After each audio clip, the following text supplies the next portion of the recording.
BTS के सभी members फिलहाल तो मिलिट्री के लिए गए हुए हैं और सभी अपनी ड्यूटीज को पूरा कर रहे हैं। और इस बात को लेकर काफी सारी आर्मीज कंफ्यूज थी कि जितने टाइम बीटीएस के मेंबर्स मिलिट्री में रहेंगे, क्या उनको होने वाली सेल्स का कोई भी पैसा मिलेगा, उनके नाम से जो भी एल्बम बिकेगी या फिर जो भी इनकम होगी क्या बीटीएस को मिलेगी।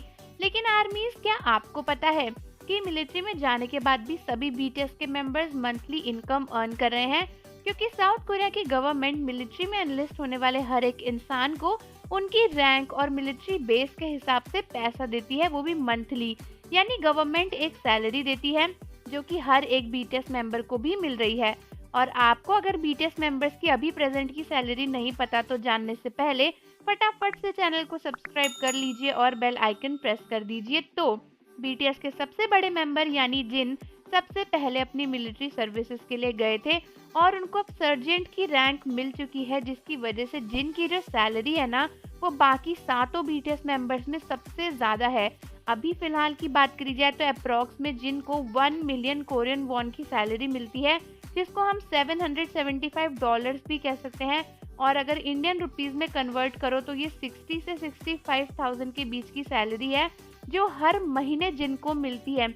यानी मिलिट्री में परफॉर्म करने के लिए जिन और उनकी फैमिली को जो कंपनसेशन वैसे साउथ कोरियन गवर्नमेंट देती है वो 60 से 65,000 है।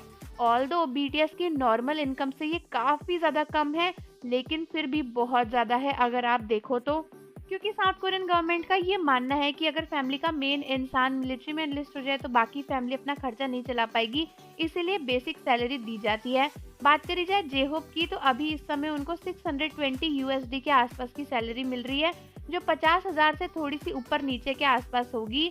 और फिर बात करी जाए शुगा की तो वो एक प्राइवेट उसमें गए हैं, यानी वो सोशल सर्विसेज में गए हैं। इनफैक्ट जो एकदम मेन मिलिट्री सर्विस होती है वहाँ पर नहीं गए, इसलिए शुगा को थोड़ी कम सैलरी मिल रही है और वो है $527 की या यूएसडी की, जिसे कन्वर्ट करें अगर तो वो थोड़ी सी कम होती है, मतलब वो 40-45 हज़ार रुपए के आसपास पड़ेगी। और अभी अभी जो हमारे 4 बीटीएस के मेंबर एनलिस्ट हुए हैं यानी जिमिन, वी, जंगकुक और आरएम, उनका तो अभी ट्रेनिंग फेज ही चल रहा है, लेकिन उनको वहाँ पर भी स्टैंडर्ड मंथली पे मिल रही है जो कि है 6 लाख कोरियन वॉन की। अगर उसको इंडियन रुपीस में कन्वर्ट करते हैं हम तो ये 38,000 यानी 40,000 के आसपास की इनकम बनती है। तो इस तरीके से सभी बीटीएस के मेंबर्स कुछ ना कुछ पैसा तो मिलिट्री से भी मंथली अर्न कर रहे हैं। और जहाँ तक मुझे लगता है और बहुत सारी आर्मीज को भी लगता है कि बिगिट से भी जो इनकम है वो उनको मिलती रहेगी, क्योंकि नॉर्मल रूल के हिसाब से कोई भी कंपनी मिलिट्री में एनलिस्ट हो जाने के बाद अपने आइडल से पैसा नहीं कमा सकती है। तो अगर बीटीएस के साथ बिगिट ये कर रही है और अभी भी उनके नाम से एल्बम और सॉन्ग्स को रिलीज करके पैसा कमा रही है तो इसका शेयर डेफिनेटली बीटीएस को जाएगा ही, ये बात पहले डिसाइड हो गई होगी। तो आर्मीज, आप मुझे बताओ कि क्या आपको पता था कि बीटीएस को मिलिट्री में भी सैलरी मिल रही है। और जाने से पहले चैनल को सब्सक्राइब कर लीजिए, बेल आइकन प्रेस कर दीजिए। मिलते हैं आपसे अगली वीडियो के साथ।